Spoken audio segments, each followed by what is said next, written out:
We are making a project on the enduring impacts from long ago that still last today. We are going to start off with Egypt.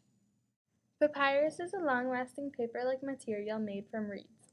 It is made by pressing layers of reeds together and pounding them into sheets. It is tough and durable, yet easy to roll into scrolls. Papyrus is written on the brushes of ink. The Lighthouse of Alexandria was built around 280 BC and was around 134 meters in height.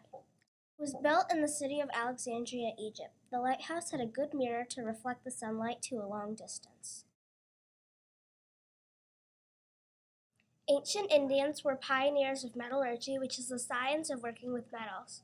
The Indians knew a process of mixing metals to create alloys, which are mixtures of two or more metals. They are sometimes stronger or easier to work with than pure metals.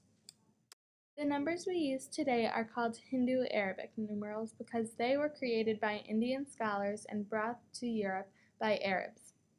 They were the first to create the zero. Indians practiced inoculation, or injecting a person with a small dose of a virus, to help him or her build up defenses to a disease. Indian astronomers knew 7 of the 9 planets in our solar system. They knew the sun was a star and that the planets revolved around it. They also knew the Earth was a sphere and it rotated on its axis. They could also predict the eclipses of the sun and moon. Paper was made of plant fibers like mulberry bark and hemp into paste and then let dry in sheets. Books were made by pasting several pieces of paper into a long sheet. They rolled sheets into scrolls. Sundials used the position of shadows cast by the sun to tell the time of day. It was an early type Practice of of inserting fine needles through skin at specific points to cure disease or relieve pain is called acupuncture.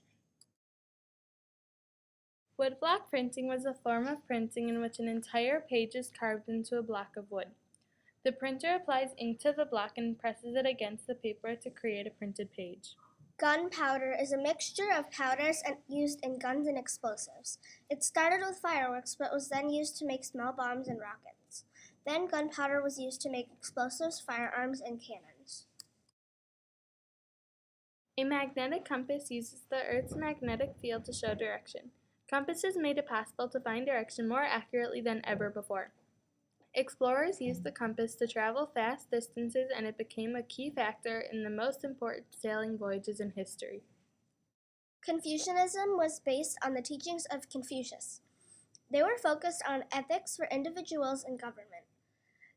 Two principles were ren, or concern for others, and li, appropriate behavior. Confucius said that society would function best if everyone followed ren and li.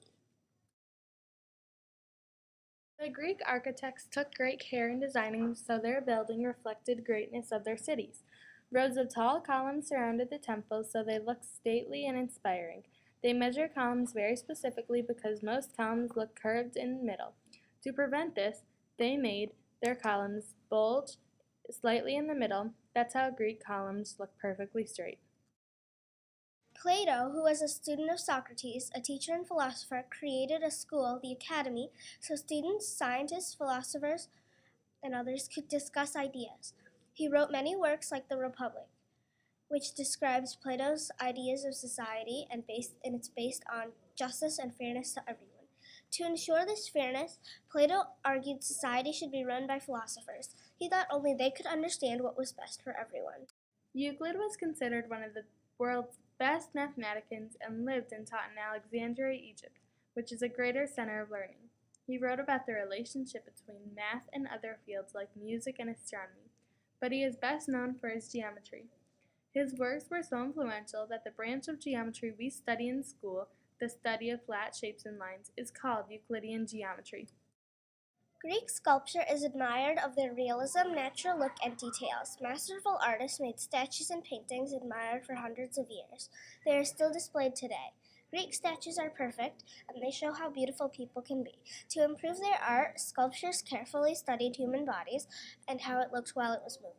Then, using what they learned, they carved stone marble statues. Many Greek statues look like they could come to life at any moment. Greek painting is also admired for realism and detail.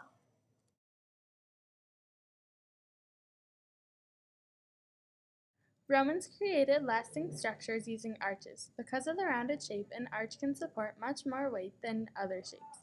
This strength has allowed many arched Roman bridges to last long.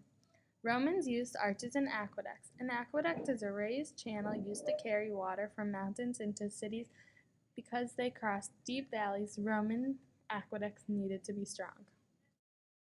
Romance languages included Italian, French, Spanish, Portuguese, and Romanian. Its greatest influence may have been in the field of law. Roman law was enforced across much of Europe. Roman law inspired civil law over time. Civil law is a legal system based on a written code of laws. Most countries in Europe today have civil law traditions. Now many countries in Africa, Asia, and the Americas develop law codes too. In a republic, people elect leaders to govern them. Each year, the Romans elected officials to run the city. These officials had many powers but stayed in power for only 1 year. A direct democracy is when all citizens participate directly in government. It is named because each person's decision directly affects the outcome of a vote.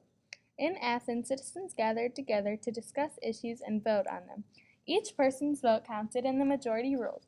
It would be impossible for the United States to use direct democracy, so they used representative democracy. Cement was made of mixing the mineral lime with volcanic rock and ash. The result was hard and watertight. Bathhouses. Public baths were places where people could go to bathe, meet, and discuss business. There was hot and cold baths, as well as massage rooms. Water was heated from a boiler over the fire. Men and women used separate bathhouses. You also had to pay to use the baths. There was no soap, so people used oil instead.